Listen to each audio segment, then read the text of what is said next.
Well, thanks for having me. It's a wonderful occasion for me to be here. And, you know, I started out life as a reader, not a writer. And so as I get older and I read more, I discover that reading leads to reading, leads to reading, leads to reading. We live in a time of many, many, many wonderful books. And I'm sure that as soon as we're finished here, we'll all go home and read.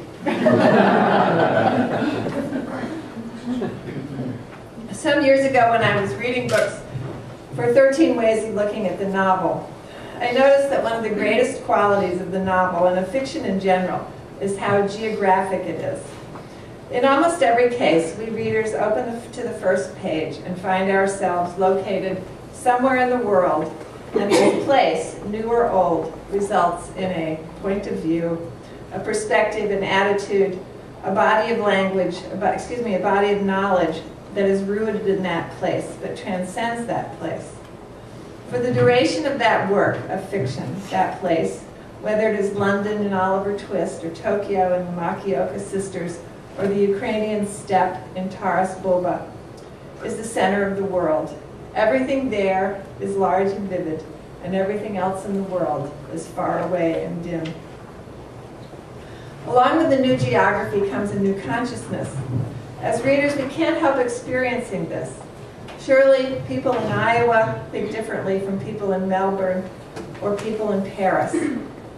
And yet, it is in the nature of fiction to bypass or maybe transcend appearances, to set beside those very exotic enticements that caused us to open the book another thing, which is some sort of universal sympathy, some sort of emotional connection to the characters.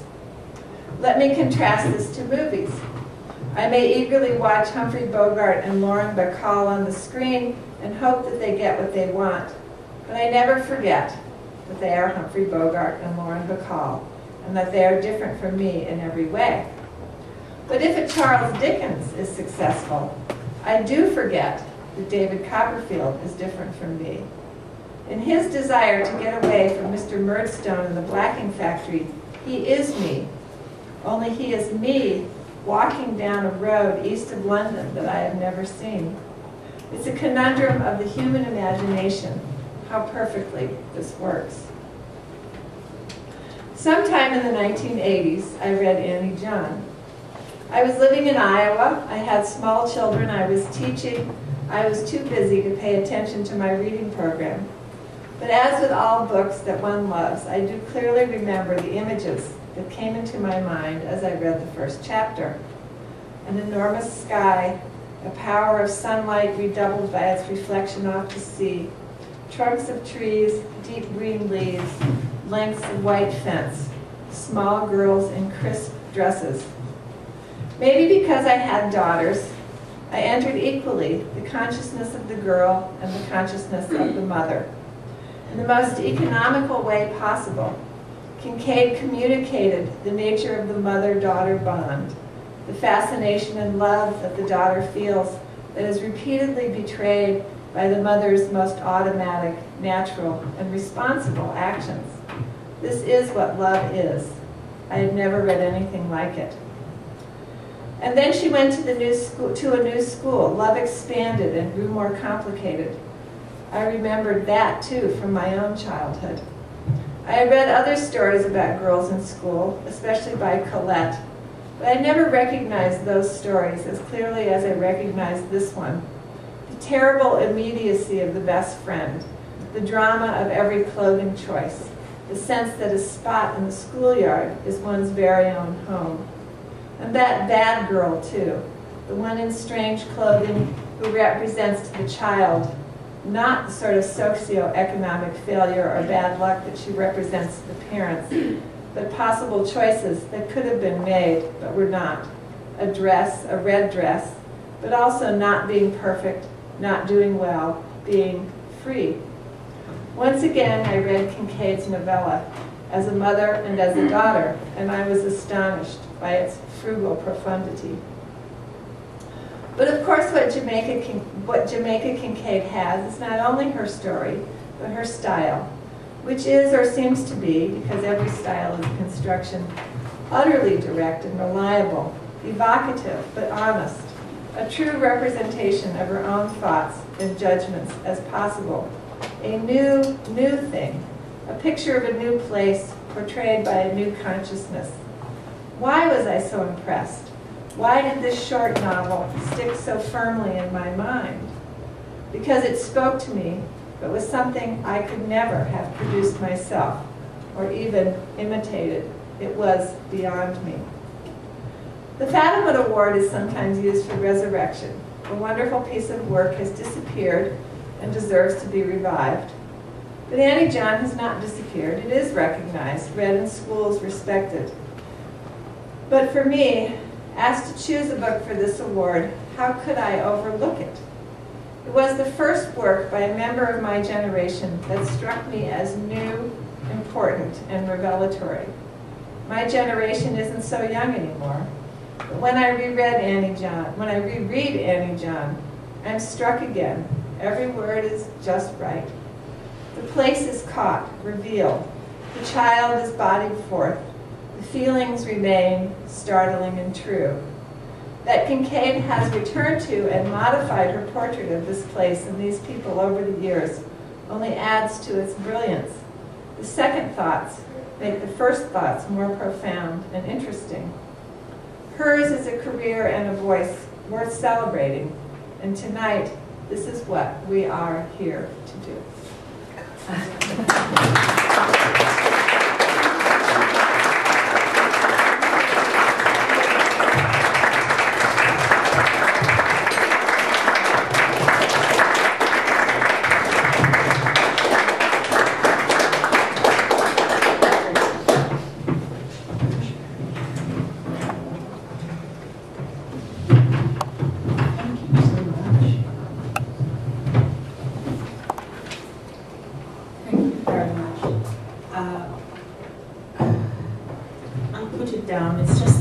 Thing I would do is wrong.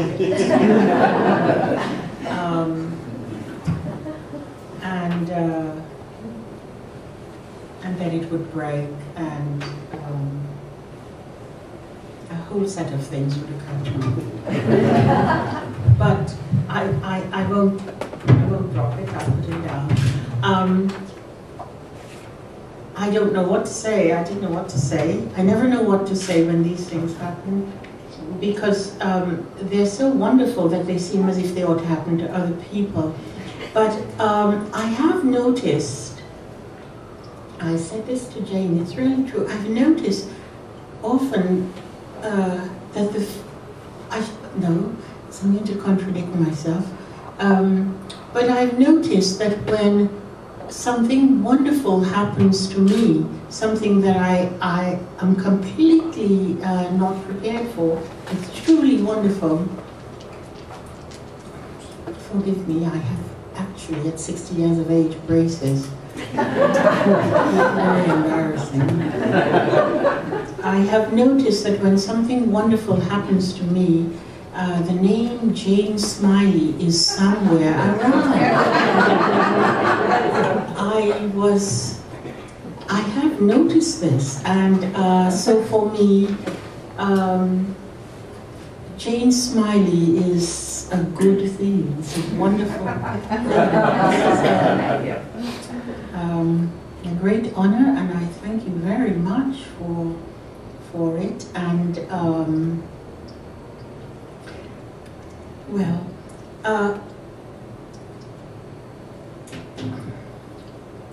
I actually wrote something to say, because I thought it would be better if I told you something I thought than seriously had thought about than, but anyway.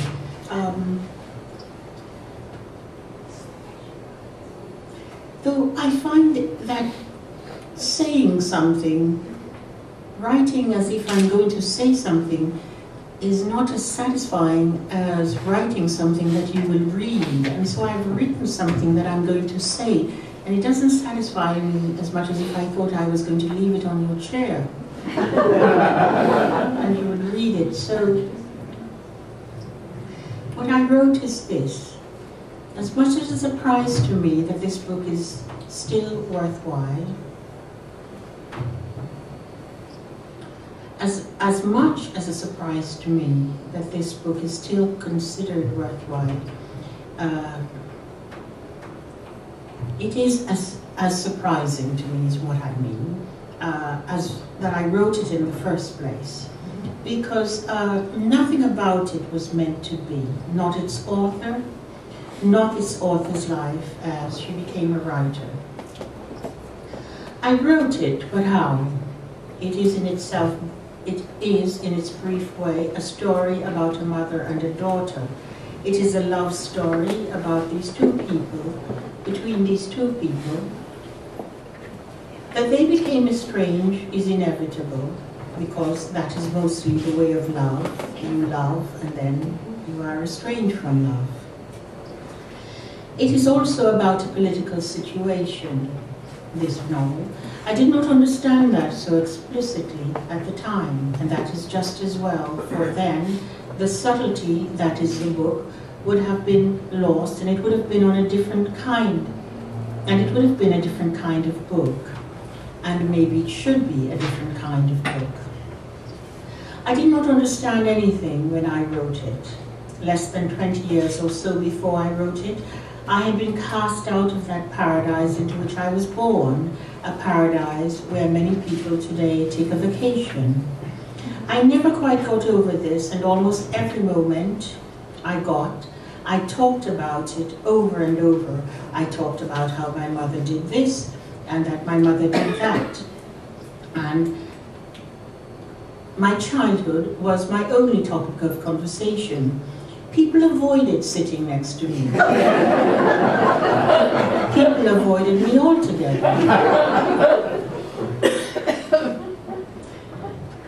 But I didn't mind that. I made new people, I found new people, and then I told them all the things that the other people had avoided me telling them. The psychological need I had for my mother must have been great, and it must have been quite clear to everyone, but to me. At the time, I did not have a family. I was all alone in the world, and perhaps that is why I talked about her so, my mother. I needed her. All the same, I couldn't have her, and that was overwhelmingly so. So perhaps this book is also an account of a negotiation. I negotiated my way to independence. Countries, little ones that start out as colonies, do this. Annie is often described as a coming-of-age book, and it must be so. I couldn't have known about any other kind of life but coming of age. People who grew up in colonies often only know coming of age. I didn't know until I was around 19 or 20 or so that people still wrote books, serious books. I knew of Mills and Boon's romances. I knew of silly things that were in the covers of books, but I didn't know of the serious thing called a book. I did not know anything of anything modern, not any writing done in the 20th century, the time in which I was born. I thought serious writing, literature, was something that people used to do but didn't do anymore, like a style of clothing that wasn't suitable anymore, that went out of fashion. I accepted it. It seemed right, that just as I came along, this great thing no longer existed. The world was so much better when I wasn't part of it. But then I decided that it didn't matter. I had wanted to be Charlotte Bronte. I had wanted to be a little girl from England. That was sort of like wanting to be a fairy tale, but I wanted it anyway. But then I stopped wanting to be a little girl from England and started wanting to be Charlotte Bronte. I had read Jane Eyre. It had been given to me. As a punishment to read. It had been given to me to distract me from making an ass of myself. It had been given to me so that I would not subvert a classroom of other girls. I read Jane Eyre, and I wanted to be not Jane, but her creator. But But that was the last time I wanted to be anyone when I was a child. The last thing I wanted to be was Charlotte Bronte, and I never wanted to be anything else after that. I had lived in a hot climate, but when I read somewhere that the author of Jane Eyre had lived in Belgium and had suffered some while being in Belgium, while being there, I began to wear too much clothes and carry myself in a way that made me think I was her, and I was somewhere in Belgium. It's the somewhere that is important in that sentence, and Belgium is not at all. A book gets written and then it's forgotten about. At least that is the way it is with me. I write a book and then I forget about it. The books that I remember are the ones I haven't written yet. Each sentence of those, the ones I haven't written yet, I commit to memory. But then here comes this, the first thing I wrote of any length, Annie John. I'm not reminded of anything in it so much as I'm reminded of how good it felt to be new. Not young, but new, and not new to anyone, only new to myself. I could hear myself think, I could hear myself speak. I knew what I wanted to say, and I didn't care that it might not please anyone at all. That it was met with some delight and understanding surprised me. It is now so accepted that just the other day, when I was reading the New York Times, it was on someone's list of things they will never read again. And I actually can quote you the thing the person said because it's something I found funny. He said that his professor had given it to him in a comparative writing class, and he had found the experience of reading me tiresome. And his tagline was, "Bye-bye, Jamaica Kincaid, you will always be homework to me."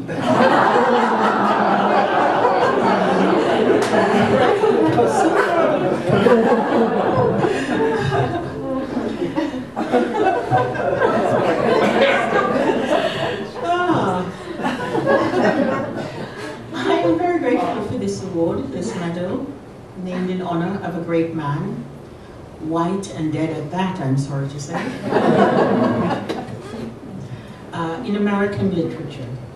In that sentence, it's the American that's important, for this novel about a young girl coming of age on a small island in the Caribbean has now become part of the American canon. Thank you.